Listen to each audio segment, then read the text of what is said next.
안녕하세요. 이스라엘은 고센 땅에서 생육하고 번성합니다. 오늘 본문은 창세기 47장 23절에서 31절입니다. 23절, 요셉이 백성들에게 말했습니다. 이제 내가 바로를 위해 너희 몸과 너희 땅을 샀다. 씨앗이 여기 있으니 땅에 뿌리도록 하라. 요셉의 말 앞에 보라 하는 말이 있어서 백성들의 제안대로 백성들과 그들의 땅을 샀고 그 거래가 성립되었음을 공식적으로 선언합니다. 원어 성경에는 바로를 위해와 대응되는 너희를 위해란 표현도 나옵니다. 즉, 보라, 내가 바로를 위해 너희 몸과 너희 땅을 샀다. 보라, 너희를 위해 씨앗이 있으니 땅에 뿌리도록 하라. 하고 백성들을 위한 요셉의 배려까지 잘 보여줍니다.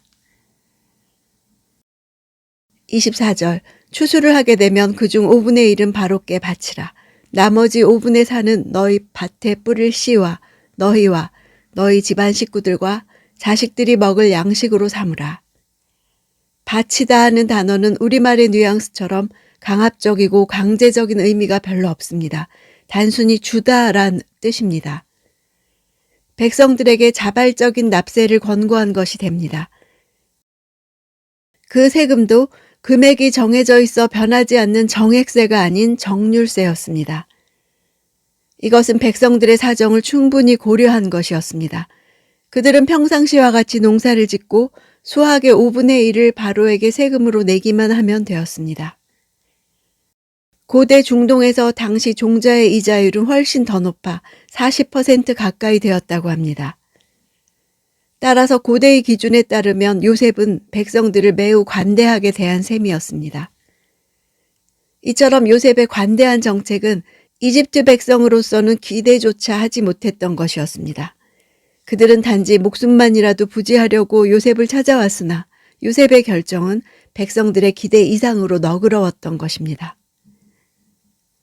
25절, 그들이 말했습니다. 주께서 저희 목숨을 구해주셨습니다. 저희가 주께 은혜를 입어 바로의 종이 되게 해주십시오. 요셉의 정책은 국가뿐만 아니라 백성 모두에게도 이익이 되는 정책이었습니다. 국가는 이제 국민들의 자발적인 납세를 통해서 안정적으로 국고를 운영할 수 있게 되었고 이집트 백성들 역시 안정된 생활을 보장받을 수 있게 되었던 것입니다. 이집트 백성들은 이런 요셉의 선처에 보답하기 위해서 자진해서 바로의 종이 되겠다고 했습니다. 우리는 이러한 요셉에게서 참다운 지도자의 모습을 발견합니다. 요셉은 처음에는 이집트에 팔려가 종으로 불려졌으나 이제는 오히려 이집트 사람들에 의해 주로 불려지고 있습니다. 26절, 이렇게 요셉이 오늘날까지도 효력이 있는 이집트의 토지법을 제정했습니다. 그것은 땅에서 나는 모든 것의 5분의 1은 바로에게 속한다는 것입니다. 그러나 제사장들의 땅만은 예외로서 바로에게 속하지 않았습니다.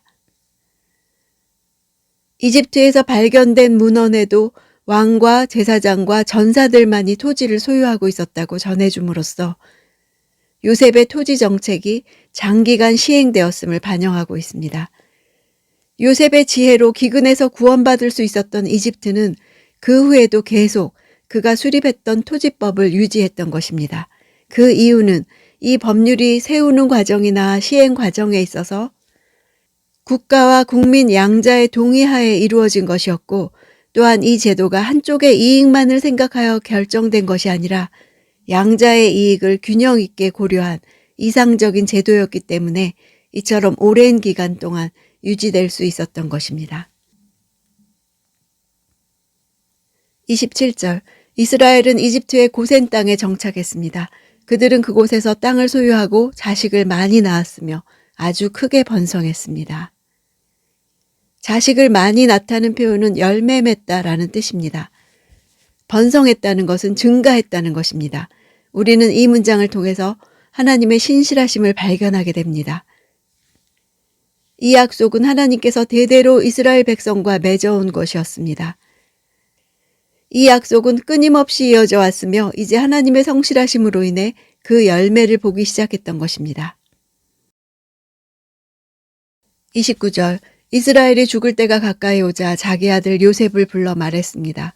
내가 내게 호의를 베풀고자 한다면 내 손을 내 허벅지 사이에 넣고 나를 애정과 신실함으로 대해 나를 이집트에 묻지 않겠다고 맹세하여라.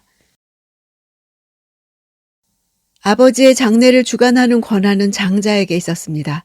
야곱은 실상 요셉을 장자로 여긴 것입니다. 허벅지 사이, 환도뼈는 허리 아래 골반과 대퇴골 사이에 있는 뼈입니다. 고대 근동 지방에서 이 뼈는 생명의 원천을 나타내는 것으로 여겨졌습니다. 여기에 손을 넣고 맹세하는 것은 그 맹세의 효력이 후손에게까지 미치는 것을 나타내는 가장 강력한 맹세로서 반드시 준수할 것을 다짐하는 행위였습니다. 애정은 헤세드고 신실함은 에메트입니다. 아멘의 어근입니다. 모두 인간들에게 계시된 하나님의 성품입니다. 야곱은 죽음을 목전에 두고 이집트에 묻지 않겠다 맹세시킴으로써 이스라엘 사람들이 영원히 거할 땅은 오직 가나안뿐임을 증언하는 것입니다. 가나안 땅은 단순한 물리적 공간이 아니었습니다.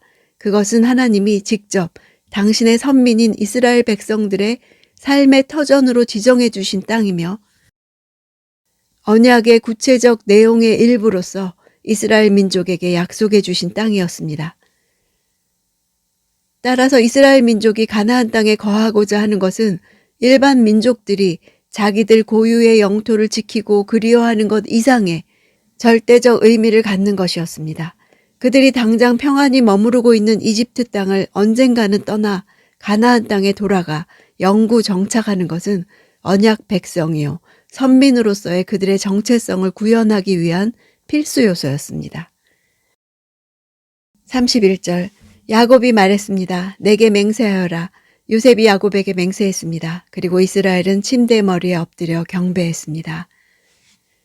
자신의 바람이 비록 요셉을 통해 이루어질지라도 궁극적으로 그것을 이루실 분은 바로 하나님이심을 알고 하나님께 감사하고 경배한 것입니다.